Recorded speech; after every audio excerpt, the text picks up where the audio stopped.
आणि पुढची मोठी बातमी, लाडक्या बहिणींचे 4 हप्ते थकलेले आहेत। फेब्रुवारी, मार्च, एप्रिल आणि मे महिन्याचे हप्ते थकलेत। 4 महिन्यांचे हप्ते आता 2 टप्प्यामध्ये दिले जाणार आहेत। आधी फेब्रुवारी, मार्च आणि मग एप्रिल आणि मे महिन्याचा हप्ता दिला जाईल। सामाजिक न्याय आणि आदिवासी विभागाकडून हे पैसे मिळालेले नाहीत असं देखील सांगण्यात येत आहे।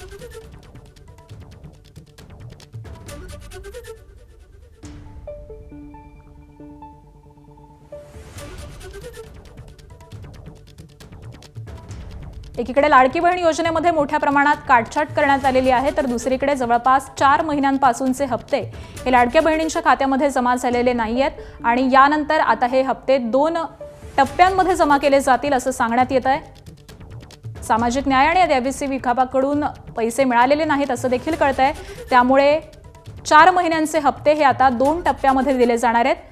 आधीचा टप्पा असेल फेब्रुवारी आणि मार्च महिन्याचा आणि त्यानंतर मग एप्रिल आणि मे महिन्याचा हप्ता दिला जाईल असं देखील सांगण्यात येत आहे। जवळपास 80 लाख महिला लाभार्थी अपात्र ठरलेल्या आहेत आणि त्यामध्येच जवळपास 4 महिन्यांपासून या महिलांच्या खात्यामध्ये पैसे जमा झालेले नाहीत अशी माहिती सध्या समोर येते।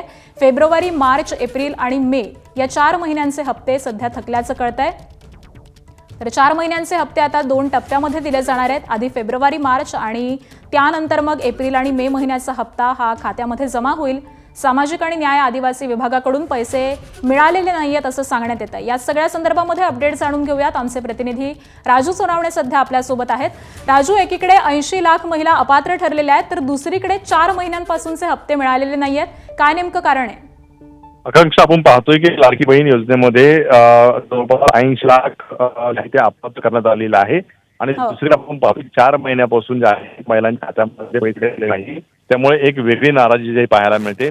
आता जे आहे 2 दिवसापासून मार्च, फेब्रुवारी आणि मार्चचे पैसे द्यायला सुरुवात केलेली आहे, त्यामुळे एप्रिल आणि मे पैसे जे आहे अद्यापर्यंत त्यांच्या खात्यावरती गेलेले नाही। कुठेतरी सामाजिक न्याय विभाग आणि आदिवासी विभागाकडनं हे पैसे जे आहे ते वर्ग नाही, त्यामुळे उशीर झाला खात्याकडनं सांगितलं जाते। त्यामुळे साहजिकच आहे की आता जर फेब्रुवारी आणि मार्चचे पैसे देत असेल तर एप्रिल आणि मेला सुद्धा बराचसा वेळ लागणार आहे। त्यामुळे एकूण आतापर्यंत 4 हप्ते थकलेले आपल्याला पाहायला मिळत होते।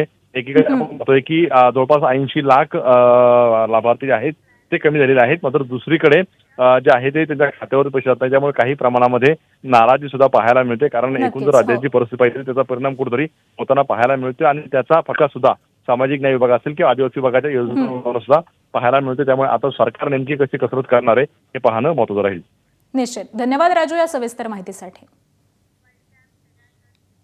तर मुख्यमंत्री माझी लाडकी बहीण योजनेमधून तब्बल 80 लाख महिला अपात्र ठरलेल्या आहेत। ई-केवायसी प्रक्रिया पूर्ण न करणे, निकषांची पूर्तता न करणे, त्याचबरोबर अर्जामधील त्रुटी ही यामागील प्रमुख कारण आहेत। अपात्र ठरलेल्या महिलांचे या योजनेअंतर्गत मिळणारे 1500 रुपये बंद झालेले आहेत, तर 80 लाख महिला अपात्र ठरल्यानंतर विरोधकांनी महायुती सरकारला धारेवरती धरलं। याच दरम्यान आता मुख्यमंत्री देवेंद्र फडणवीसांनी यावरती पहिली प्रतिक्रिया दिली आहे। राज्यातील कुठल्याही पात्र लाडक्या बहिणीला योजनेमधून वगळलेला नाही। डेटाबेसनुसार आणि निकषामध्ये न बसणाऱ्या ज्या लाडक्या बहिणी अपात्र ठरल्या त्यांना या योजनेचा लाभ मिळणार नाही असं मुख्यमंत्री देवेंद्र फडणवीसांनी सांगितलंय।